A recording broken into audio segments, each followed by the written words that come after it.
सर्वांना श्री स्वामी समर्थ. हॅलो नमस्कार, मी गायत्री पाटील तुमच्या सर्वांचे अगदी मनापासून स्वागत करते आपल्या यूट्यूब चॅनलवर. तर बघा, जीवनातील प्रत्येक वळणावर कोणीतरी आपल्या मदतीला येणं हे निव्वळ नशीब नाही, ती कृपेची शृंखला आहे.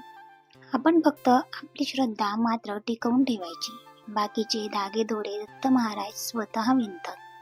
बाकीचे धागेदोरे ते स्वतः विणून. म्हणूनच संकट आले तरी मनात भीती नको, कारण पडद्यामागे जो पालनहर्ता आहे ना, तोच योग्य क्षणी योग्य व्यक्ती आपल्या वाटेवर उभी करतो आणि तेच काम सहजपणे मात्र निर्विघ्नपणे ते पूर्ण होते.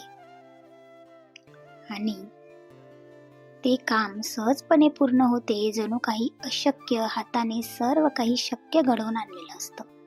म्हणून अशक्य ही शक्य करतील स्वामी. त्याचबरोबर आजची सकाळ अशी काहीशी झालेली होती. छान अशी सकाळी देवपूजा झाली. कितीही काही गडबड असली तरी देवपूजा मात्र करणं मस्ट असतं आणि देवांपासूनच माझी सकाळची सुरुवात होते. त्याचबरोबर देवपूजा आवरून झाली. माझं स्वतःच आवरायचं होतं, पण त्याआधी स्वयंपाक करून घेऊया, जेणेकरून म्हटलं मग स्वतःच आवरलं, चहा घेतला गरमागरम अद्रकवाला, लगेचच केंद्रात जायचंय. कारण आज केंद्रातला म्हणजे आज आपल्या सप्ताहाचा दुसरा दिवस होता आणि आज होता गणेश याग. तर कितीही देव केला तरी आपल्याला खाणं पिणं किंवा प्रपंच जो आपल्याला लावून दिलेला आहे, मनुष्याला प्रत्येकाला संसार लावून दिलेला आहे, तो मात्र सुटणार नाहीये. म्हटल्यावर सकाळी सकाळी लवकरात लवकर या गोष्टी आवरून घ्यायच्या होत्या. आऊंचा टिफिन तयार करून द्यायचा होता, देवपूजा करायची होती. हे दोघंही कामं झाले ना तरी मात्र मी तिथे निवांत असते. मला अजिबात टेन्शन नसतं, कारण माझं मन मग तिथेच असतं. आऊंचं आवरून झालं आणि आऊ सुद्धा निवांत असे छान असे टिफिन घेऊन गेले किंवा आपण सुद्धा निवांत असतो. आपण आपली कामे किंवा मी माझ्या सेवा आणि केंद्रात जरी मग कितीही उशीर झाला तरी मला टेन्शन नसतं. म्हटल्यावर आता गरमागरम चपात्या बनवून झालेल्या होत्या आणि थोडंसं एक छोटं गिलकं होतं, ते कट केलं होतं. त्याच्यामध्ये थोडीशी तूर डाळ, अशा 2 शिट्या लावून घेतल्या होत्या कुकरला, छान अशी शिजवून घेतली. याच्यामध्ये हिरवी मिरची, थोडेसे भाजलेले शेंगदाणे, जिरं किंवा लसूण वगैरे याची पेस्ट करून घेतलेली होती आणि हाच हिरवा मसाला बनवला, कारण आऊंना सुद्धा अशी भाजी पातळ खूप जास्त आवडते. आणि बघा, माझ्या कढईचं तर खूप जास्त कौतुक आहे. जेव्हापासून आणली ना तेव्हापासून मी सध्या तिलाच वापरते, कारण मला अगदी छान क्यूट आणि छोटीशी मात्र ती मिळालेली आहे. आता कुकरमधलं जे काही शिजवलेली होती डाळ वगैरे ते सर्व टाकून घेतलं, हवं तसं पाणी टाकलं आणि लगेचच ठेवून दिलं. थोडा वेळ होऊ दिलं. छान असा चहा वगैरे मी घेतलेला होता आणि आता इथे मला सुद्धा आरतीला जायचं होतं, कारण आरती झाल्याच्या नंतर लगेचच याग होणार होते. आरतीला बऱ्यापैकी महिला होत्या, ज्या की मी तुम्हाला पुढे दाखवणारच आहे. आणि त्याचबरोबर आज होता गणेश याग. बघा, गणेश यागाने बुद्धी, विद्या प्राप्ती, संकट निवारण होते, प्रमोशनचं कार्य संपन्न होते. तुम्ही बघितलं तर जे काही हरिद्रव्य आपण द्रोणमधून टाकतो आहे, हे बाप्पांना आवडणारं, गणपती बाप्पांना सर्वात प्रिय जर काही असेल तर ते म्हणजे मोदक, लाडू यांचा प्रसाद. आणि त्याहून प्रिय की त्यांना जास्वंदाचं फूल हे खूप जास्त आवडतं किंवा लाल कलरचं फूल आवडतं. म्हटल्यावर आपली बुद्धी तल्लीन व्हावी, आपले प्रत्येक जे काही कार्य आहे हे गणपती बाप्पांपासूनच सुरुवात होत असतात. मग लग्न असू दे किंवा आपल्या संसारिक काहीही काम असू दे, कारण गणपती बाप्पा जर म्हटलं तर प्रत्येकाच्या आयुष्यामध्ये एक विघ्नहर्ताचं काम ते पार पाडत असतात. जर कोणत्याही कार्याची सुरुवात गणपती बाप्पापासून झाली तर निश्चितच कोणतेही विघ्न कोणत्याही कार्यामध्ये येत नाही. त्याचबरोबर लगेच झाला मनोबोध यागाने मनाचा विचलितपणा कमी होतो, योग्य दिशेस वाटचाल करण्यास सुरुवात होते, मानसिक विकार मात्र नाहीसे होतात. आजकाल प्रत्येकाला योग्य मार्ग दाखवणं हे खूप जास्त महत्वाचं आहे. माणूस खूप जास्त चंचल होत चाललेला आहे. म्हटल्यावर तो एका ठिकाणी अजिबात थांबत नाही आणि त्याचं मन सगळीकडे भटकंतीसारखं भटकत असतं. आपण कितीही काही सांगितलं तरी तो आपलं सुद्धा ऐकायला तयार राहत नाही. आणि त्यासाठीचा खूप जास्त महत्वाचा म्हणजे मनोबोध याग. वेगी पळालो तुझा दास मी व्यर्थ जन्मासी आलो, किती योगमूर्ती किती पुण्यमूर्ती किती धर्मसंस्थापने अन्य शांती. तर आता दुपारचे 3 वाजलेले आहेत. घरचं सगळं काही छान असं व्यवस्थित असं आवरून झालेलं आहे. आता केंद्रात जायचं आहे, कारण जे काही सेवा मिळेल. मग आता दुर्गा सप्तशतीचा पाठसुद्धा होणार होता. 3:30चा टायमिंग दिलेला आहे, सो 3 वाजले. बघू आणि तुम्हाला दाखवते का गुरुचरित्राला बऱ्यापैकी लोक बसलेले आहेत आणि आता ह्या कलियुगामध्ये गुरुचरित्र किंवा इतर सेवा करण्याला खूप जास्त महत्त्वाचे आहे. माऊलींच्या आदेशाचं पालन करून बऱ्यापैकी आणि अजून काही मंडळ स्थापना वगैरे सुद्धा आहे. आता दुपारची वेळ असते, सो शांत वातावरण असतं, तुमच्यासोबत सुद्धा शेअर करते. चला तर आता केंद्रात जाऊया. तुम्हाला सांगितल्याप्रमाणे आता तुम्हाला मंडळ स्थापना किंवा इतर काही गोष्टी सुद्धा मला शेअर करायच्या होत्या किंवा दाखवायच्या होत्या, पण झालं असं का अजिबात काही दाखवता आलेलं नाही, कारण गेल्यावर लगेचच पाठ सुरू झाला आणि मी सुद्धा पाठाच्या सेवेमध्ये सहभाग घेतला. कारण जे मिळतंय ते खायचं असं या सप्ताहाचं महत्त्व असतं.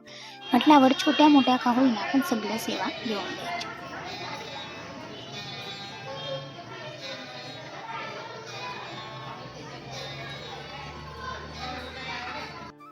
तुम्ही बघितलं का इतकं छान आणि शांत वाटतं जेव्हा प्रहरी चालू असतात, अगदी शांत. 6 महिने आणि वर्षानुवर्ष आयुष्यभर महाराज हे प्रत्येकाची प्रहरी खरी असतात, पण या 7 दिवसांच्या कालावधीमध्ये आपण महाराजांची प्रहरी खरी असतो.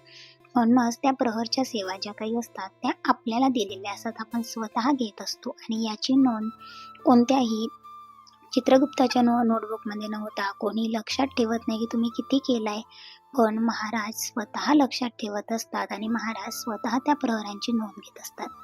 म्हटल्यावर त्याही सेवा बायांनी करून घेतल्या आणि तुम्हाला दाखवलं का इतकं शांत वाटतं दुपारी. त्याच्यानंतर घरी आली, थोडासा चहा वगैरे घेतला, फ्रेश झाली आणि पुन्हा 6:30च्या आरतीला गेली. 6:30ची आरती आता अजिबात चुकवायची नाही, कारण इतकं छान वाटतं ना जेव्हा आपण संध्याकाळी केंद्रात जातो. मग काय 6:15ला गेली आणि डायरेक्ट 8लाच घरी आले. 8ला घरी आली, सर्वप्रथम छान असं ज्या माझ्या सेवा आहे घरातल्या त्या करून घेतल्या आणि लगेचच इथे मला आलू पराठे बनवायचे होते. त्यासाठीच मात्र आलू पराठ्यांसाठी मी 2 ते 3 आलू लावून दिले. झटपट अशी भाजी बनवली आणि अगदी टेस्टी अशी भाजीसुद्धाही तयार झालेली होती. लगेचच गरमागरम आलू पराठे बनवले. मी सुद्धा टोमॅटो केचपसोबत खाणार होती आणि सुद्धा, कारण दही आणलेलं होतं, पण ऑलरेडी दही 1-2 दिवस खाऊन संपलेलं होतं. सो म्हटलं चला, आणि आता दररोज भाजीसाठी काय बनवायचं याचा मात्र प्रिपरेशन किंवा याचा विचार मला आधीच करून ठेवावा लागतो, जेणेकरून संध्याकाळी घरी आल्याच्या नंतर अजिबात गोड नको. माझं स्वामीचरित्राचं पारायण आहे ते केलं, 11 माळी केल्या. ते करत करत निश्चितच वेळ झाला. शॉर्ट व्हिडिओ असतो आपला जो की रात्रीच येतो 9:30ला, त्याचं काम झालं आणि लगेचच आता 10 वाजलेले होते आणि तरी सुद्धा मी इथे आलूच पराठे बनवत आहे. कष्ट कोणालाही दिसत नाही, पण फळ मात्र प्रत्येकाला दिसते. आणि ह्या असं असतं, जर आपल्याला काहीतरी हवं आहे तर धावपळ करूनच ते मिळवावं लागतं. म्हटल्यावर 10 वाजले होते तरी जेवायच्या टायमिंगचं नव्हतं किंवा भूक लागलेली असताना सुद्धा आलू पराठे बनवणे सुरू होते. याच्यानंतर सुद्धा उद्याचं प्रिपरेशन, कारण उद्या सगळ्यात महत्त्वाचा याग आहे आणि त्याच्यासाठी मात्र वेळ सुद्धा लागणार आहे. गरमागरम आलू पराठे बनवले, खाऊन घेतले. लगेचच तुम्ही बघताय का किचन सुद्धा क्लीन करून माझे इथे झालेलं होतं. छान असं किचन क्लीन करून झालं. भांडे वगैरे आवरून झाली, कारण भांडे घासून घ्यायची, जेणेकरून किचन जर असं क्लीन असलं ना तर सकाळी अजिबात आपल्याला उद्याचं काम किंवा रात्रीचं काम आवरायची गरज पडत नाही. शांतपणे आपली कामं पार पडतात. उद्या उठल्यावर आपण पुन्हा उद्याचं प्रिपरेशन किंवा उद्याच्या गोष्टी आवरायला लागतो, रात्रीचं आवरायची गरज नाही. छान किचन क्लीन केलं, भांडी वगैरे आवरली. सगळ्यात महत्त्वाचं काम म्हणजे थंड पाणी हे प्रत्येकाला प्यायचं असतं, पण माठ कोण भरणार, तर मीच. म्हटल्यावर इथे माठ भरायला घेतला. छान असा या पद्धतीने जर तुम्ही माठ छान असा रात्री वॉश करून घेतला आतून बाहेरून आणि भरून ठेवला तर 2 दिवस 3 दिवस पाणी अगदी छान आणि थंडगार राहतं. रात्रीमध्ये बर्फासारखं पाणी होतं आणि फ्रीजचं पाणी प्यायची अजिबात गरज पडत नाही, कारण फ्रीजचं पाणी आपल्या शरीरासाठी मात्र निश्चितच चांगलं नाही आहे. आणि मला तर फ्रीजचं पाणी अजिबात आवडत नाही. म्हटल्यावर मी हेच माठातलं पाणी पिते आणि असंच भरून ठेवते. माठाला 2 वर्ष झाली तरी अगदी छान आणि सुंदर असा माठ आहे. दिसायला सुद्धा किचनमध्ये एक अट्रॅक्टिव्ह दिसतो किंवा सुंदर वाटतो, छोटूसा आहे आणि भरायला सुद्धा इझिली लवकर भरला जातो. सो अशा पद्धतीने मी माठातलं पाणी सुद्धा हे करते आणि अशा पद्धतीने माठ सुद्धा वापरते. सो तुम्हाला आजचा ब्लॉग कसा वाटला नक्की कमेंट्स करून सांगा. पुन्हा भेटेल अशाच एका छानशा व्हिडिओमध्ये. उद्याच्या ज्या काही सेवा आहे, उद्याचं काही रुटीन आहे ते सुद्धा तुमच्यासोबत शेअर करेल.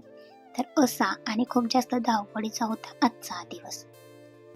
पुन्हा भेटेल उद्याच्या ब्लॉगमध्ये. सगळ्यांना श्री स्वामी समर्थ आणि धन्यवाद.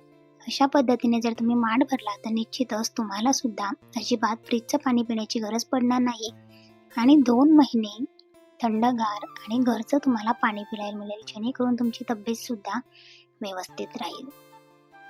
बाय.